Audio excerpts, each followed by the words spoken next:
Welcome to Inside Athletic Training, the podcast that takes you behind the scenes of the athletic training profession in professional baseball. Today, we're thrilled to have Justin Kemp, minor league medical coordinator of the Kansas City Royals, on the show.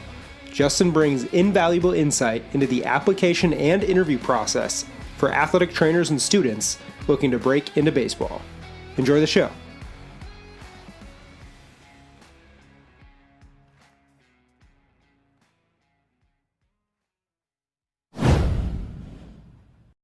All right, Justin, welcome to the Inside Athletic Training Podcast. Super excited to have you on. A couple of weeks ago, you spoke at the PBATS Athletic Training Student Symposium with a couple of our previous guests. Your topic was super interesting and timely. You talked about networking, resume building, and interview tips for professional baseball, highlighting the key aspects that are going to help students and younger athletic trainers kind of break into baseball, which is very timely for this time of year with the PBATS internship program being open for applications and you guys doing a lot of interviews and things like that.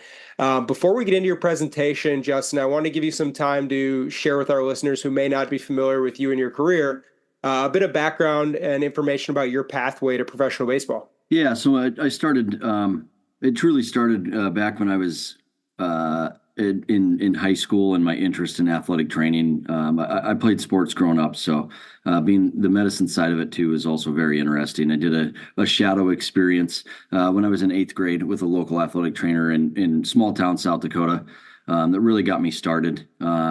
Did my undergrad at Mount Marty College in Yankton, South Dakota. They did not have an athletic training program, so it was exercise science, and I played baseball there. After that, I went on to South Dakota State University, where I got my master's of athletic training from them. And I worked with the baseball team primarily my second year of schooling. And that's kind of where it all kind of started in terms of professional baseball. The GA athletic trainer there had done a PBATS internship previously, and he recommended me to do it if professional baseball is something I was interested in. So I applied for the PBATS internship, and he had done one with the Kansas City Royals as well, that GA. So I put the Kansas City Royals on my list of teams to apply for, which is it's I think a lot of students look at this and it's their favorite teams they want to apply to, and I will admit the Kansas City Royals were not my favorite team growing up. But it was the opportunity that I needed. So I got that PBATS internship with them. And I think it was a couple days after I graduated from grad school, I made my way down to Kansas City and started my internship down there. Luckily enough, after that year, the Royals were looking to hire. They had a position open down at the Arizona Complex League that I was able to interview for and ended up getting that position. And I think probably the biggest thing, kind of right place, right time, right place for me with the PBATS internship and who I got to work with at South Dakota State and even filling a position for the Royals. Yeah, that's a cool story. And like you mentioned, I thought it's interesting there. It's not always going to be your favorite team. If you're a Chicago person, you maybe think about working for other teams besides the Cubs or the White Sox. You got to, keep your options open. So something to keep in mind there. Before we get into the presentation, just curious and to share some insight with our listeners. When you started the interview process with the Royals, the Royals have some legendary people on staff: Nick Kenny, PBATS president; Kyle Turner, head athletic trainer there, PBATS board member. Who did you speak with? What was the process like in going from your initial interview to your final interview? What were kind of the arrangements in terms of the people you were interviewing with? Yeah, so the two you had mentioned, in Nick Kenny and Kyle Turner, that was kind of a season-long interview as I was working with those guys in the training room. So no formal interview with those two, but it was an on-the-job type interview. And of course, as I reflected on the experience with both of those two, they said that's probably more important for them kind of throughout the process was the on-the-job interview that I got to do. Besides those two, Chris DeLucia, who's now in the major league with the Royals, he was our medical coordinator at the time. I connected with him on a couple different things that he was in Kansas City for, and So my first initial formal interview was with Chris DeLucia, Scott Sharp, and there was one other one. JJ, I believe JJ Piccolo, I believe Okay. was also there. And it was kind of a spur of the moment. We were in, I knew they were all in Kansas City. They went up to the front office portion of the stadium, sat down and had a formal interview, and went through resume and questions and stuff like that. Cool. Yeah, it's always interesting to share some insight with students that there's so many different levels that you could work at. There's so many different people. It's not always going to be, hey, you're going to work with the head athletic trainer of the of the Royals, and there's still so much to learn from so many people, including yourself out there. So let's get into your presentation. A couple weeks ago, as I mentioned, the student symposium put on by PBATS, a ton of great topics, but you spoke on kind of how do people get into baseball, networking, resume, interviewing. So let's start with the networking aspect. I know you mentioned you heard about a PBATS internship from someone at South Dakota State. Always great to kind of pick the brains of people who are, ahead of you in their careers or could provide some guidance there. When you think about networking in professional baseball, what comes to mind first? What are the key topics? Whether you're going to conferences or continuing education, looking into research, what do you kind of guide younger athletic trainers toward in terms of networking in baseball? Yeah, I think it starts with the interest in professional baseball or baseball in general. So getting immersed in baseball at your school and working with those athletic trainers there, picking their brains on baseball. So I think it starts there. More on the professional baseball side of things. Yeah, there's definitely some really good conferences. The PBATS conference, the ASMI conference with Andrews Institute. Mm-hmm. Dr. Ahmad puts on a game-changing concepts conference that are all extremely good baseball conferences. And then I think finding ways to network with those people at those conferences. So through LinkedIn, through the PBATS internship, et cetera. And then I think even going back to your schooling and those athletic trainers that are on staff there, they all have experiences and they all have their own ways that they got to where they are. Picking their brains on who they may know or what their experiences are and how they got started as well. Mm-hmm. And one thing I think is important to touch on here, you're pretty established in your role with the Royals and you've been in the game for a while now. Talk about maybe how students could get over like the intimidation factor. For example, if you go to ASMI or the PBATS Dr. Yoakum course and there's, Ken Crenshaw or Nick Kenny, just legendary people in the field, and someone wants to go speak with them or network with them, it's got to be intimidating. You would know being in that position in the past. So how do you get over that and kind of muster up the courage to network with people who you might, put on a pedestal in your career? Yeah, it definitely can be a little bit of a daunting task. I think if you're able to connect with them, maybe over email, maybe over LinkedIn, something of that nature to kind of break the ice, and then the in-person meeting may be a little bit easier. I think the biggest thing to probably note is that the Nick Kennys, the Ken Crenshaws, the guys that have been in this game forever. They're doing these conferences as well, and they're speaking. And what they want to do is they want to promote athletic training in professional baseball to the next generation of athletic trainers. They're eager to speak to the young athletic trainer, and they want to help. And the same for myself and the other coordinators. And we're always looking for employees, right? So. We want to speak to the student. We want to help them on their career path because, even Nick Kenny and Ken Crenshaw, they started as students at some point, and they needed to connect with someone to get them going as well. Yeah, and that's a great point. And we had Ken Crenshaw on recently talking about his presentation of building the ultimate sports medicine performance team, which was super powerful. But Ken mentioned his purpose in life is essentially working with younger sports medicine professionals to help them get where they want to go. So a note out there to everybody, it might be intimidating or scary, but guys like that and including guys like yourself, Justin, are not intimidating and always looking for people to work with and a mentor. So, get that networking done and don't be afraid there is a good point. One of the other networking aspects that you talked about in your presentation, and I think this is probably where most people focus on first, is how do I get my foot in the door? Just how do I land a job when the old catch 22 of, well, I need experience to get a job, but I need the job to get experience kind of thing. You talked about PBATS internships, but in your presentation, you also mentioned a bunch of different opportunities, seasonal, Dominican Republic. Talk about those and maybe why students should kind of expand their idea of what an internship looks like from, hey, I want to do a big league internship versus a lot of other things that are available out there.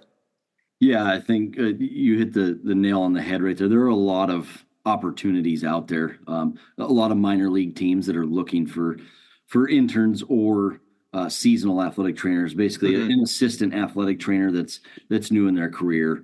Typically, those are certified athletic trainers, but so that may uh,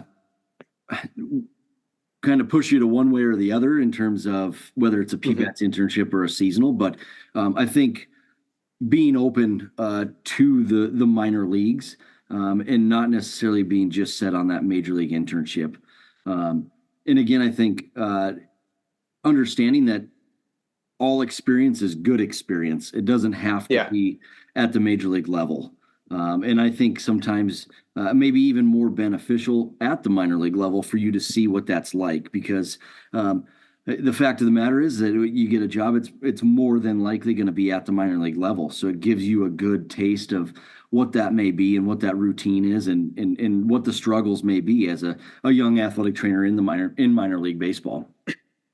Yeah, that's a great point. And Justin, I'm curious from your perspective now that you've been a student, you've been a graduate assistant, you are now the coordinator, huge role with the club. You have your, finger on the pulse of so many affiliates, also the major league level as well. When you're hiring or when you're interviewing, now that the roles are reversed, is there something networking wise that maybe turns you off or maybe you like to see from students when they try and approach you? Is there anything like that really guidance you would have and as someone in your position now? Yeah, so I think the biggest thing that I do like is Hmm. the openness to work, whatever job it may be. And again, we don't want to work the non-glamorous jobs, but sometimes Sure. you gotta take the non-glamorous job to get your foot in the door and Hmm. to start your career. So I think being open to that is probably one of my biggest things. Um, Probably the biggest things that is maybe a turnoff is probably the reluctancy uh, to take a maybe a seasonal position or to maybe go down to the Dominican Republic, Hmm. or for a student to kind of assume like I kind of got this all figured out. I think I'm ready for Yeah. this, and again that's something that with experienced students they do learn how this how difficult this job can be and how difficult it can be to get into professional baseball. So I think Yeah. being very open to all realms and what that may be and using those realms as opportunities and not necessarily as oh man, I got to go to the Dominican Republic for a job. Yeah. Yeah, that totally makes sense. Yeah, and one of the next kind of sections of your presentation, which was very interesting, and I think maybe underrated in terms of what people think about when they're applying for positions, especially in professional baseball, is just overall professionalism. So today's world's much different than maybe even when you were applying for your first job, but everyone has a track or a profile or like information out there online, whether that's social media or LinkedIn or anything like that. But I think that's important to kind of talk through students who kind of grew up in this digital age. Just the professionalism when it comes to social media and what you keep private or public. Talk through that and kind of how you navigate that now with interviews and stuff like that, and also how it was different back in the day when you were kind of looking for jobs. Yeah, so back when I was so 2012, yeah, 2000 no, sorry, 2014, when I was starting to look for jobs, and when I went into the internship, process. Social media wasn't as big. Instagram was around, Twitter was around, but it wasn't like it was today. And thankfully, I had before I started my internship a sit down with both Nick and KT, and they said, look, what you put out there, it matters, I Yeah. think it's heightened even more when because I intern at the major league level, but it matters at the lower levels too, and it's even as you've seen, social media and what's put out there and how we cover our minor league players is even greater today than it was 10 years ago. So people are going to see that. And I think probably the biggest thing I would say is, you're presenting yourself now as a professional athletic trainer, and how do you want to be seen? Um, I'll be the first to admit, in all of us, we all went to college. We all understand what that Yeah, is. of course. Yeah. I'm not naive to that by any means, but I think there's a level of kind of changing from that college student to becoming a professional and what that looks like.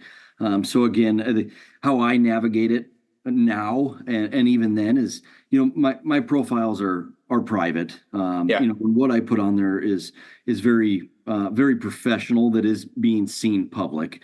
I think one thing I've kind of talked to some students about, or even on the presentation, was we almost got to make a decision. Are we gonna be an influencer on social media, or are we Yeah. are we gonna be a professional athletic trainer and work in that setting? So I think there is a balance between social media and being a professional, but I think you need to be very careful with it.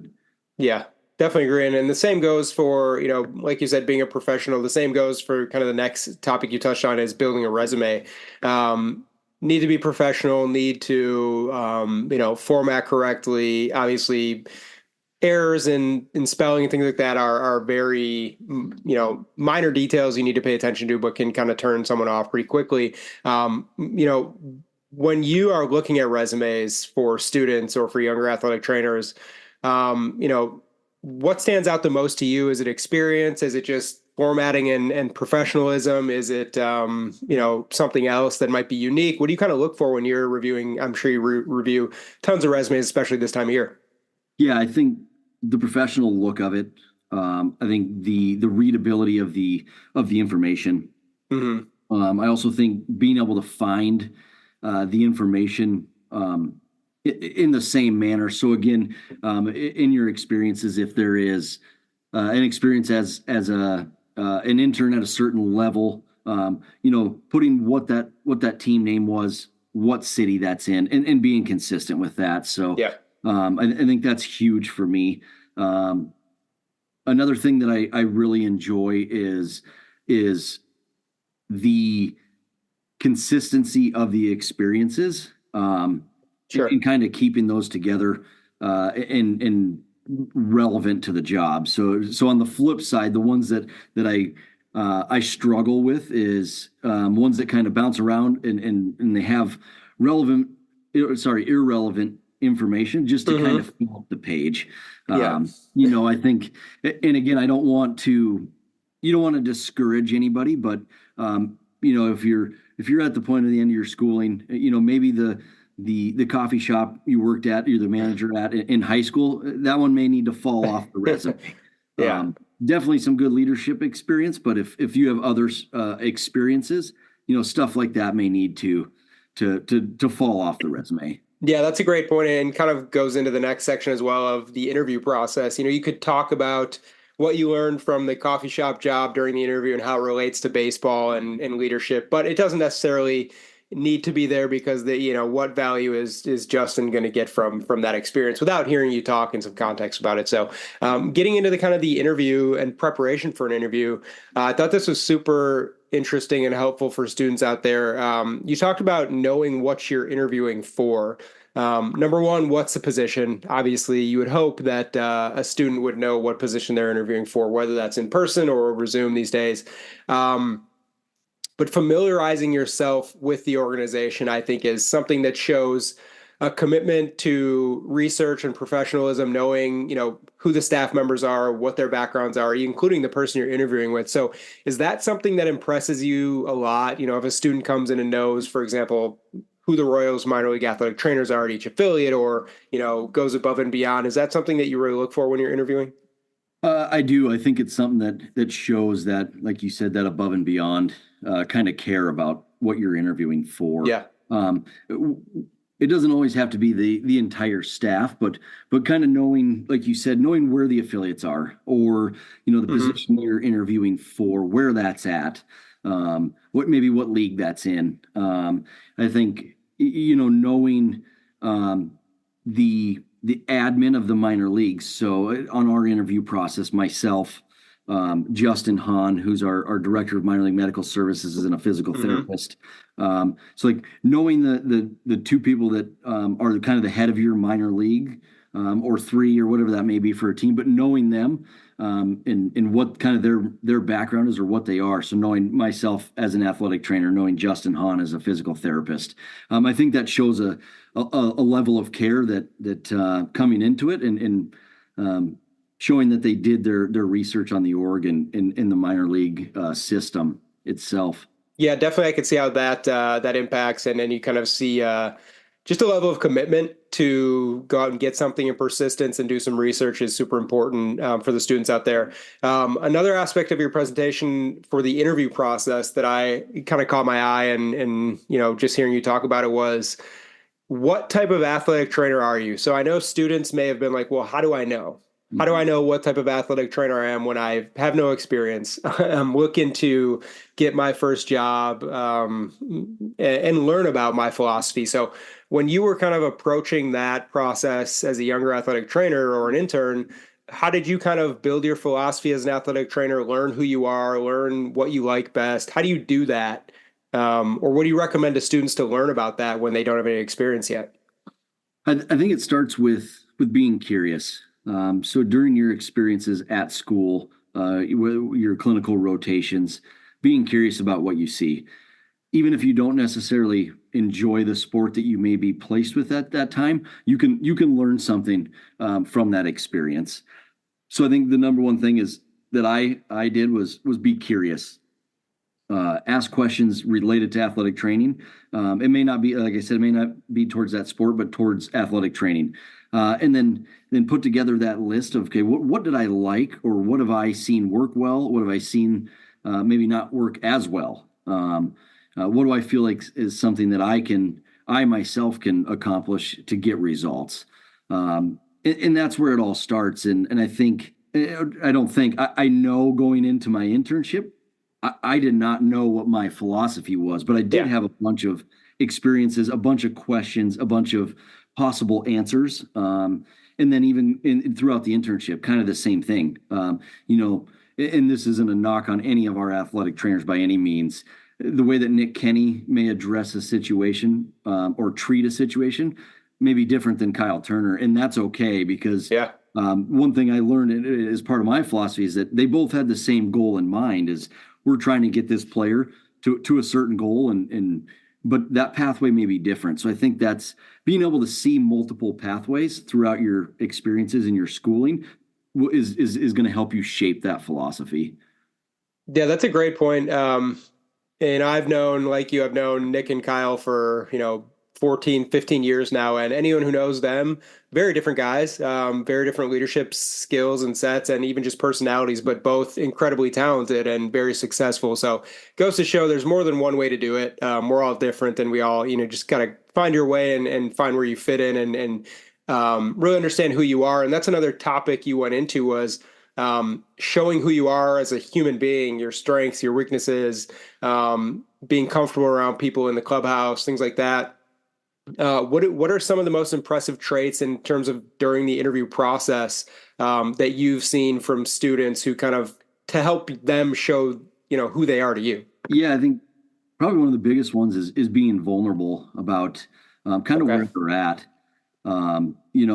As the person conducting the interview, I've also looked over their resume. I've done a little bit of my research as well, and I know kind of where they are in their career, and what their experience may be.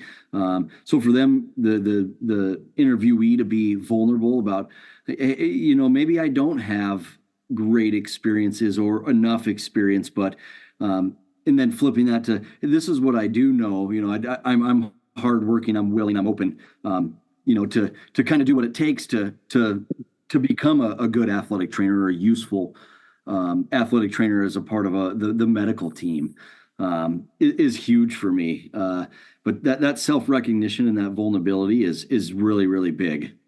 Yeah, I think you talked about like kind of the growth mindset as well, and a part of that is, well, hey, I don't know the answer, but I'll go find out for you. I think that's something that I've heard a lot from athletic trainers on this podcast, and including yourself, is like, hey, you're not going to know everything when you're 21 or 22, and you're not expected to. So don't go in there saying, well, I'm the latest and greatest, and I know everything. I think that vulnerability is oddly enough kind of an underrated trait, I think, for people to have. One last thing within the interview process that you talked about was um, don't be afraid to come with questions for the people interviewing you. What questions do you find you get most that kind of are most compelling and interesting from students you talk to? I think probably the biggest one and the easiest one, the monetary, how long Yeah, the contract, how much, yeah. that type of stuff, which is good. That's all great information and really good questions because that does matter. And because that's where you're starting your career, right? Hmm. And it's hopefully it's only going up from there. So knowing where you start is going to be huge. The ones that I really, really enjoy are a little bit more in depth of, kind of flipping the script on us and what's our philosophy? What's the Kansas City Royals medical staff philosophy? Hmm. What's the organization like? What's it like to work for the Kansas City Royals? And then even in that growth mindset, CEUs or continuing education, what's that look like? How do we do that? And that type of stuff. I think those are kind of the more in-depth ones that show that level of interest of okay, outside of just getting the job and getting paid, what's the job going to be like, and how is it going to be when I step foot in that door on day one? Yeah, I think that's important.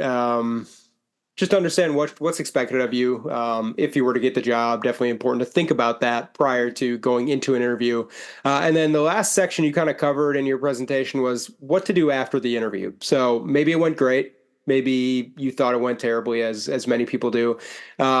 What do you recommend in terms of reflection for students? I'm sure everybody has had an interview where they think it didn't go great, and then they end up getting the job. What's best for people to do after that? And besides, obviously follow up, stay in touch, communicate, network. What else do you recommend students to do after the interview process? Yeah, I think the self reflection is really good. Going back and kind of replaying a little bit of, what were my examples of my experiences? Was I going back to the same thing and using the same thing every time? How can I expand on that if I need to? And then I think even going a step further, if you're not lucky enough to get the job, I don't think there's anything wrong with asking the employer of, hey, do you have any tips that I could do better for my next one? And kind of in short order, kind of pick the brain a little bit of the Hmm. interviewer. And I think that's somewhere where kind of throughout this presentation, I think some of those answers you'll get of you need maybe a little more experience or develop a little bit more of a philosophy or kind of who you are or Yep. and what your path or what you project your path to be or whatever that may be. And so that was kind of most of the information you presented on a couple weeks ago, which was super helpful. And we'll share a link to the presentation for students out there who weren't able to view it. I want to quickly, to wrap up, get into a bit about your experience as an intern. I know we talked a little bit about that. You were lucky enough to, obviously well deserved and earned by through interviewing, like we talked about, to intern at the big league level. I think that's more rare. Than a minor league internship. I know a couple of people who've also started at the major league level. Talk about the benefits of working at the major league level as an intern, but also some drawbacks. Obviously, there's probably more pressure. There's more higher stakes at the big league level. There's more attention on your mistakes you may have made. Talk about kind of the comparison, maybe some from people you have known and worked with who start at the minor league level versus those who interned at the big league level like you did in Kansas City. Yeah, I think probably the biggest difference would be at the major league level. You may not get as much hands-on work. Yeah, A little bit higher stakes, like you said, a little more scrutinized. To whereas, if you have an intern at our low A level, not to discount those players by any sure. means, but you may have a chance to get a little bit more hands-on work there. So I think that's probably one of the bigger differences. I think working at the lower levels or the minor league levels, you're going to understand the lack of resources compared to the major league level. Yeah, At the major league level, you got everything, right there at your fingertips. Especially at home, we have a head team physician there every night. So you have somebody there that you can also pick the brain. So taking the advantage of that, of talking to a head team ortho, and Dr. Vincent Key was there when I yeah. did my internship, and being able to talk with him and go over scenarios that may have happened with players there. And then even I had the opportunity to go a couple different times and sit in on surgeries with Dr. Key and watch surgeries. And I thought that was Yeah, it's awesome. extremely beneficial. You Hmm. may not have those opportunities at the minor league level as much. We don't have team physicians at the ballpark every night. It may be once or twice during a homestand, something like that. So those are some differences from a resource standpoint. And I think probably my experience in the big leagues was the biggest thing that helped me right away was Nick and Kyle both said, "Hey, we understand that we're in the major leagues right here, and this is where you're interning, but understand that the next step is more than likely the minor leagues." Yeah, So, that's uh, very interesting. and that was portrayed to me early on, which I'm completely thankful for, because Hmm. I was able to then the experiences that I saw to then ask, the staff up there, the guys that had worked in the minor leagues, what does this look like in the minor leagues? So I was able to take what I saw in the big leagues and get KT to kind of explain what that looks like in the minor leagues as Jeff Blum and Nick and everybody that was there. So That's it's an interesting point there. I guess I didn't even think about like a lot of students who maybe come into a big league internship and are like, well, I guess I'm here now. I'm gonna, be the assistant athletic trainer next year, and those are jobs that are very few and far between, as you know. But so interesting kind of tidbit there from you. Another question about starting your internship at such a high level. Um, Take me back to day one. You are walking into the facilities in Kansas City. Um, Got to be a lot of pressure, intimidation, overwhelm. How did you handle that mentally, just going in and knowing that the stakes are high and you are working with the, top line professionals here, versus like an internship at a lower level? yeah, so I think myself coming from small town South Dakota, it was definitely a change of pace. Walking into that setting. And to be honest, my first thought was just don't mess anything up this first week, and maybe they'll bring me back for the second week. Yeah. So it was, but within that, it was step back a little bit, take a step back, understand why you're here. You're here to learn as an athletic trainer, as a young professional. Take in as much as you can. I think in the presentation I put in there an analogy from Mark Littlefield that he told me about earlier this year was you have two eyes and two ears and only one mouth for a reason. Sit back, see as much as you can, hear as much as you can, and I think that helped me just get comfortable in the setting of see what they do, hear what they do, and then again, for me, my personality and where I came from, again, from South Dakota, was just work hard. Yeah. Whatever they ask me to do, I'm going to do it. I'm going to work hard at it. I may not be, ready for all of that, but I am going to work hard at it. Yep. And I think that it ended up for me working out in the end. And it helped me grow very quickly throughout my experience up there in the 5 months or 6 months that And ending on this note, it is the PBATS internship portal is open for application.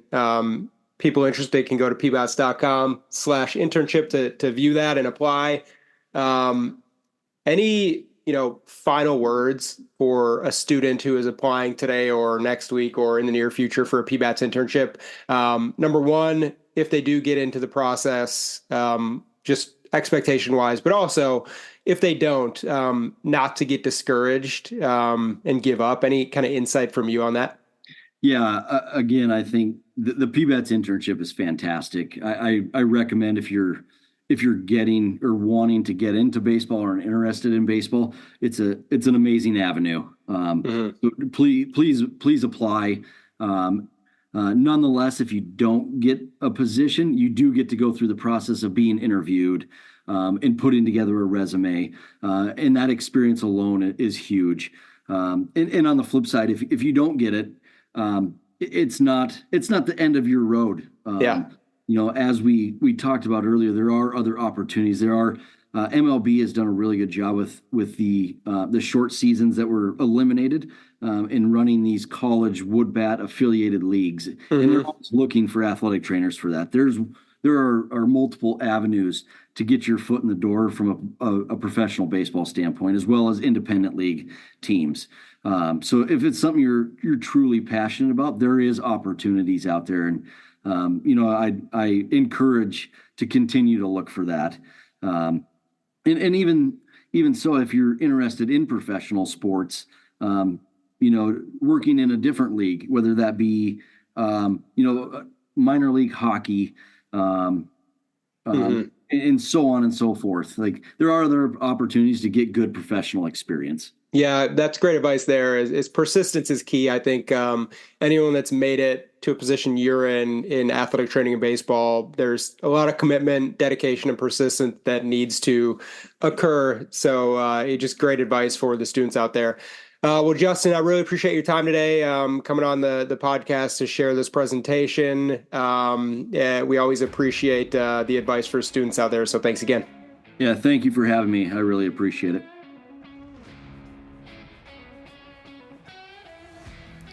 Thank you for listening to Inside Athletic Training, a PBATS podcast. For more information about PBATS or athletic training in professional baseball, please visit pbats.com. See you next time.